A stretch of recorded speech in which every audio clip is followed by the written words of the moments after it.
Bismillahirrahmanirrahim. Assalamualaikum warahmatullahi wabarakatuh. Selamat ketemu lagi rekan-rekan mahasiswa. Salam sehat semua. Baiklah, kita akan melanjutkan perkuliahan untuk mata kuliah praktek manajemen sumber daya proyek. Adapun kali ini kita akan mengetengahkan topik tentang karakteristik proyek konstruksi ya. Hmm, Adapun tujuan dari pemaparan ini adalah untuk menjelaskan apa itu karakteristik proyek konstruksi yang lazim baik untuk pekerjaan bangunan sipil sederhana ataupun untuk lingkup infrastruktur yang agak besar ya. Kemudian nanti bagaimana karakteristik proyek konstruksi ini mewarnai dalam laporan magang industri untuk teman-teman mahasiswa sekalian. Baik, ini sekilas tentang proyek konstruksi ya. Jadi yang contohnya ini kan skala besar yang sudah jadi ya jalan layang, tapi dia nanti sebetulnya juga dibangun beberapa tahap. Misalkan ini untuk proyek eh, jalan, jembatan gitu ya, maka dia dibangun secara bertahap seperti ini. Termasuk untuk bangunan gedung eh, itu juga dibuat secara bertahap ya. Ini adalah contoh untuk kekerasan fleksibel di daerah pegunungan. Ini ada tahapan pengerjaannya ya. Nah, ini juga ada tahapan penggalian misalnya ataupun tahap pembuatan apa jalan layang ya, jalan layang seperti itu. Kalau sebelah kiri bawah ini adalah contoh bangunan keairan ya, bendungan, dan ini adalah bangunan untuk konstruksi lapangan terbang ataupun bangunan bantunya ya untuk bandara ya. Ini adalah konstruksi untuk pabrik, kegiatan di industri. Jadi ini semua adalah contoh kegiatan proyek konstruksi di mana ini adalah suatu kegiatan yang spesifik, punya karakteristik tertentu, dia berbeda dengan kegiatan lainnya. Misalnya kegiatan eh, pengadaan barang, ya pengadaan suatu barang itu cukup beli ke pasar langsung ada. Tapi kalau kita pengadaan suatu, kita ingin mengadakan suatu jembatan misalnya atau suatu jalan atau suatu gedung, maka itu sudah ada suatu namanya kegiatan proyek konstruksi yang di sana banyak sekali terkumpul beberapa kepentingan dan stakeholder dengan pekerjaan yang agak rumit ya untuk dapat menyelesaikan suatu kegiatan. Jadi mengadakan suatu jembatan atau gedung atau jembatan ataupun bangunan lainnya, pabrik, itu tidak semudah kita membeli suatu produk seperti membeli handphone langsung pergi ke pasar. Tidak bisa, tapi dia suatu rangkaian kegiatan. Sebagai contoh, misalnya untuk apa namanya, untuk kegiatan ini, untuk kegiatan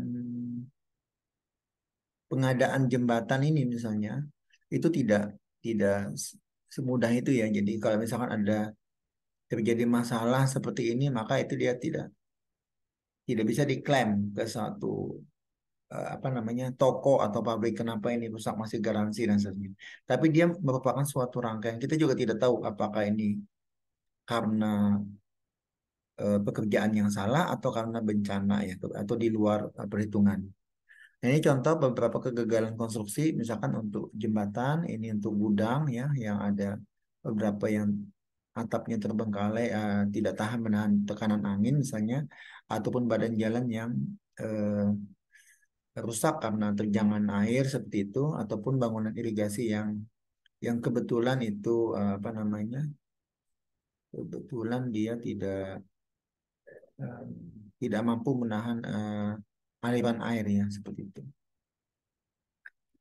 Nah, konsekuensi dari mutu konstruksi yang ternyata belakangan itu terlihat bermasalah itu dilakukan dengan beberapa eh, tahapan perbaikannya. Jadi yang pertama namanya adalah repair. Repair itu kalau ingin kita memperbaiki lokal, ada kolom yang rusak, ada atap yang rusak. Bagian itu cukup diperbaiki sedikit ya. Jadi bisa ditambal, apa bisa di apa namanya? Kalau genteng itu diganti kepingan gentengnya. Kalau kolom ini mungkin bisa diplester ulang, diperkuat dengan tulangan lagi ya, ditempel begitu ya. Kemudian kalau dia tidak mampu, maka dianggap dinilai masih kurang memperbaiki mutu, maka dia harus dilakukan yang lebih ekstrim yaitu reject ataupun membongkar. Jadi bagian ini satu paket dibongkar atau bagian kolom ini satu kolom ini semua balok yang terkait dinding terkait dibongkar ya, untuk kemudian di apa diperbaiki, dibuat lagi ya. Nah, kemudian jika itu dirasa juga masih kurang memenuhi apa namanya syarat yang diinginkan oleh pemilik, maka dilakukanlah rework atau kerja ulang. Jadi bongkar seluruhnya. Jadi ini satu bangunan dibongkar semua, ini satu gedung dibongkar semua. Nah, untuk mendapatkan suatu hasil proyek konstruksi yang baik, memang ada beberapa tahapan sebetulnya ya. Jadi mulai dari studi kelayakan, perencanaan, pelaksanaan, implementasi, lalu kemudian operasional harian gitu ya, dan perbaikan maintenance, dan kemudian penilaian mutunya ya, demolition. Nah, untuk proyek konstruksi sendiri untuk mendapatkan suatu hasil itu berjenjang sebetulnya ya. Jadi pemilik yang mengontrol keseluruhan, dia yang punya eh, sumber daya ya, biaya dan seterusnya, baru diserahkan kepada pihak lain untuk mengerjakan. Yang yang meminta kepuasan itu sebenarnya adalah pemilik ini ya. Kebanyakan kita dari pemerintah ataupun swasta ya, pemilik. Kemudian akan dibantu minta bantuan kepada tim perencana. Perencana akan merencanakan atau menerjemahkan keinginan dari owner. Kemudian perencana minta bantuan kepada eh, kontraktor atau pemborong atau pelaksana pekerjaan proyek itu, dibantu dengan pengawas. Kemudian dibantu lagi, kemudian minta bantuan dari subkontraktor sebagai bagian dari kontraktor. Kemudian subkontraktor nanti untuk bagian-bagian pekerjaan tertentu, subkontraktor kerjakannya dibantu oleh supplier. Supplier itu penyedia suatu material. Penyedia material ini kemudian nanti akan dibantu lagi oleh suatu pabrikan yang mengadakan komponen dari material tersebut ya. Nah, ini adalah secara berjenjang untuk mendapatkan suatu mutu konstruksi yang baik dan aliran produknya berjenjang dari bawah ke atas. Seperti itu. Nah, kalau kita lihat yang gambar tengah, suatu kegiatan proyek tadi yang detail ya, mulai dari suatu pekerjaan tertentu, masuk ke pekerjaan lain, misalnya pekerjaan pembebasan lahan, pekerjaan fondasi, pekerjaan atap, dan set finishing dan taman misalnya begitu ya. Makanya ada suatu proyek yang cukup rumit ya. Jadi suatu paket kegiatan, jadi tidak bisa kita membeli paket jembatan, beli ke super apa ke minimarket atau ke mall, tidak bisa. Dia harus ada rangkaian-rangkaian kegiatan yang cukup rumit seperti ini. Nah, kegiatan yang cukup rumit yang disebut proyek konstruksi ini tadi dimiliki oleh owner. Owner ini yang punya anggaran ya. Kemudian dibantu oleh perencana untuk melakukan desain, lalu dibantu oleh kontraktor dan pengawas untuk mengimplementasikan kegiatan-kegiatan ini, ya. Rangkaian kegiatan proyek konstruksi. Kegiatan konstruksi ini kemudian dibantu oleh beberapa eh, orang lain ya. Misalkan pekerjaan pondasi dibantu oleh subkontraktor atau pemborong yang bekerja khusus pondasi. Misalnya pondasi khusus ya. Jadi pekerjaan pondasi disubkan. Kemudian pekerjaan pondasi ini kemudian bekerja sama dengan supplier, supplier tiang pancang misalnya didatangkan dari Surabaya misalnya gitu, supplier tiang pancang. Nah, supplier tiang pancang kemudian ada komponen-komponen tiang pancang itu yang tidak bisa diproduksi sendiri, meminta supplier lain. Misalkan untuk bajanya ataupun untuk ring itunya ya, sambungan betonnya, angkernya dan seterusnya. Maka ini adalah satu berjenjang. Ataupun pekerjaan lain, misalnya pekerjaan atap dipekerjakan oleh subkontraktor pekerjaan atap. Nanti dibantu oleh supplier baja ringan. Supplier baja ringan dibantu oleh komponen bajanya oleh supplier lain, komponen apa lagi apa sambungan paku ataupun kawat itu oleh supplier lain misalnya begitu ya. Maka supplier ini semua satu rangkaian untuk mendukung rangkaian kegiatan yang cukup rumit yang disebut proyek konstruksi. Demikian kira-kira gambaran apa itu karakteristik proyek konstruksi yang tidak mudah untuk diselesaikan sebagai suatu pengadaan benda, gitu. Nah, dalam suatu diskusi untuk mendapatkan suatu hasil bangunan yang baik ya, tentunya itu pertama mutunya dilihat dari kekuatannya. Kekuatannya dulu, kokoh, kemudian baru seninya. Gitu. Jadi untuk mengerjakannya harus melakukan minimal kuat dan ada unsur seni atau estetika ya. Nah, kemudian nanti dalam mengerjakan itu bisa dilakukan dengan pekerjaan hasil yang standar dan mengerjakan benar. Jadi hasilnya itu sesuai dengan standar-standar yang diinginkan oleh proyek konstruksi dan dilakukan dengan tahapan-tahapan yang benar. Kalau standarnya udah bagus tapi tahapannya salah itu juga nanti hasilnya juga kurang baik. Misalnya bagaimana beton. Beton itu kan ada beberapa standar ya. Standar beton mutu tinggi, mutu sedang, mutu rendah. Tapi yang tidak kalah pentingnya adalah bagaimana cara ngerjakannya. Karena mutu tinggi betonnya, tapi kalau ngerjakannya tuh metode pelaksananya itu salah, maka hasilnya juga tidak akan tercapai mutu tinggi tersebut. Nah, mutu dalam pengertian Kamus Bahasa Indonesia ya, itu adalah baik dan buruknya suatu hasil pekerjaan atau suatu benda. Nah, nanti perlu kerjasama semua pihak dalam mencapai hasil kerja sesuai keinginan owner ya, mutu yang baik. Jadi ini mutu adalah kepuasan dari owner khususnya sebagai rangkaian kegiatan tadi yang kita lihat cukup banyak ya sebagai produk dari kegiatan proyek konstruksi. Nah, bagaimana cara mengukur hasil pekerjaan proyek konstruksi? Bagaimana mengukurnya? Pertama, mengukur mutunya adalah dengan tampak atau tampilan ya. Jadi tampilannya itu kuat nggak? Kokoh, rapi, rata, bersih, indah. Itu contohnya. Kalau tampilannya sudah kokoh ya tuh sudah lumayan lah. Saya itu bisa maju dengan yang lebih spesifik ya, akademik itu dengan pengujian-pengujian ya. Uji kubus beton, uji kuatan tulangan gitu ya. Uji dan sebagainya, uji kekerasan, keretakan. Uji ini bisa dilakukan di laboratorium ya, dibawa sampelnya ke lab ataupun uji di lapangan atau namanya itu uji lapangannya seperti uji tebal apa hammer test biasanya itu uji lapangan untuk mengukur kekerasan beton di campuran beton di lapangan sebagai contohnya begitu ya. Kemudian yang ketiga adalah dengan garansi atau jaminan. Jadi setelah tampaknya bagus, ada dibuktikan dengan beberapa laporan hasil uji-uji pengujian, tentunya juga ada garansi ataupun jaminan. Nah, tiga komponen ini adalah kira-kira sudah proporsional untuk menetapkan suatu mutu konstruksi yang baik. Nah, beberapa fakta di lapangan menunjukkan bahwa ada keprihatinan bahwa beberapa proyek jalan itu misalnya ya, itu hanya separuh dari umur rencana. Misalkan badan jalan itu dibangun untuk jangka waktu 50 tahun misalnya, ternyata 25 tahun dia sudah menurun ya, jadi sudah rusak itu badan jalannya itu contoh kondisi memprihatinkan dari sisi mutu hasil proyek konstruksi. Ataupun tentang bangunan air ya bendungan, mungkin belum sampai umur rencananya, tidak sampai 50% umur rencana itu sudah efisiensinya sudah turun. Misalkan bendungan menampung 100 kubik itu sisa 50 kubik misalnya begitu ya. Nah, misalnya juga kalau kita beli perumahan itu kadang-kadang mutu konstruksinya tuh tidak sesuai ya atau rendah ya. Itu karena beberapa hal ya, mungkin pelaksanaan pekerjaannya, mungkin kualitas bahan bakunya dan seterusnya. Dan ini adalah hal-hal yang cukup memprihatinkan dalam pekerjaan proyek konstruksi sebagai suatu kegiatan. Nah, di sini perlu kita garis bawahi ada perbedaan antara istilah mutu dan kelas atau grade.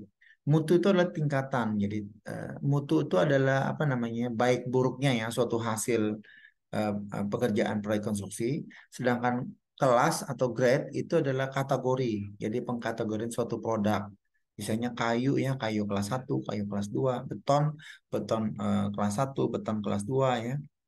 Itu kalau misalkan semen, semen gresik kelas 1 ya.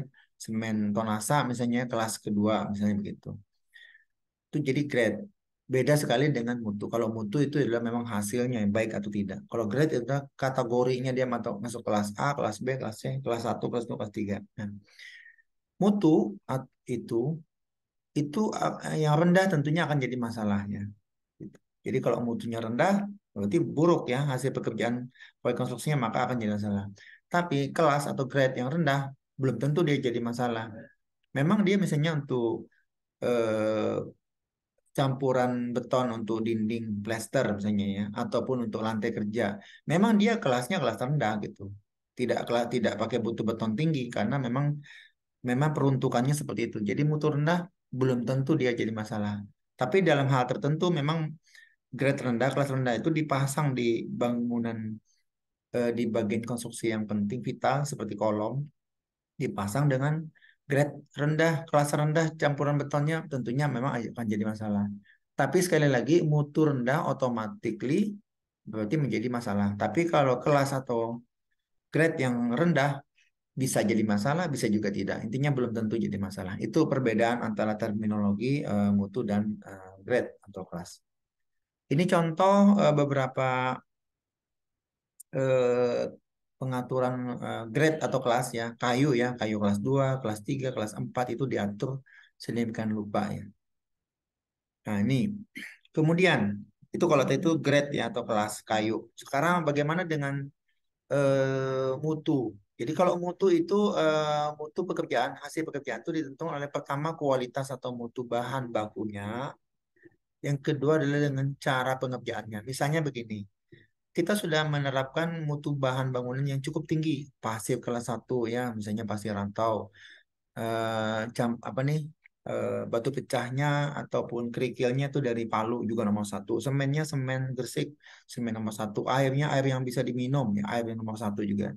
Tapi kalau cara pengerjaannya itu salah atau kurang tepat, tentunya nanti campuran yang terjadi mutunya juga rendah. Jadi begitu. Jadi selain mutu bahan baku, itu juga cara mengerjakannya. Kalau metode pelaksanaan pekerjaan campurannya ini kurang tepat, maka tentunya hasilnya juga tidak akan mencapai mutu yang tinggi. Jadi itu kualitas pekerjaan proyek konstruksi ditentukan oleh mutu bahan baku penyusunnya dan cara mengerjakan campurannya seperti itu. Contoh yang lain adalah batu bata misalnya ya, atau kayu atau apa nih, batu pecah dan lain sebagainya. Ini juga adalah bahan-bahan baku penyusun campuran yang juga perlu diperhatikan cara pengerjaannya. Nah, inilah contoh-contoh produk ya, sebagai hasil pekerjaan proyek konstruksi, diantaranya adalah seperti ini: mortal campuran 1:4, plesteran baik itu pada halus, kemudian toleransi plesteran 1,5 mm, lalu nanti ada produk betonnya ya 300 K300 dengan selam 12. Contoh. Contoh lain adalah beberapa pekerjaan bangunan, bangunan sederhana misalnya ya, bagaimana komposisi keramik, sambungan di atap, kemudian di rimba, ya, pondasi seperti apa, ini semua adalah merupakan standar produk hasil dari tadi kombinasi bahan baku dengan bahan baku yang baik dan juga metode pelaksanaan pekerjaan yang juga baik ya. Nah, ini contoh standar produk juga, misalkan kalau membuat sambungan-sambungan ya, sambungan misalkan membuat ring ya, ring untuk balok ya, seperti ini. Maka cara menekukkan itu bending metodenya, cara menekuk tulangannya itu tidak boleh rata seperti ini, tapi harus lebih lebih dalam ya, tekukannya mungkin kurang lebih 45 derajat atau lebih kecil dari 90 derajat supaya bisa mendapatkan ring balok seperti ini ya. Bagus. Nah, contoh lain adalah sambungan-sambungan lain seperti pertemuan seperti ini. Maka ini ada contoh yang salah, ini yang benar. Ini contoh yang salah, ini contoh yang benar. Jadi apa namanya, standar produk untuk sambungan pekerjaan pembesian itu juga merupakan hasil dari suatu kegiatan proyek konstruksi sebagai karakteristik yang khas ya. Nah, demikian kira-kira yang dapat disampaikan tentang seputar karakteristik proyek konstruksi yang memang sangat spesifik beda dengan kegiatan lainnya. Mudah-mudahan penjelasan ini memberikan manfaat dan wawasan kepada teman-teman yang sedang melakukan magang industri. Kita cukupkan pertemuan kali ini dengan sama-sama mengucapkan wabillahi taufiq wal hidayah. Assalamualaikum warahmatullahi wabarakatuh.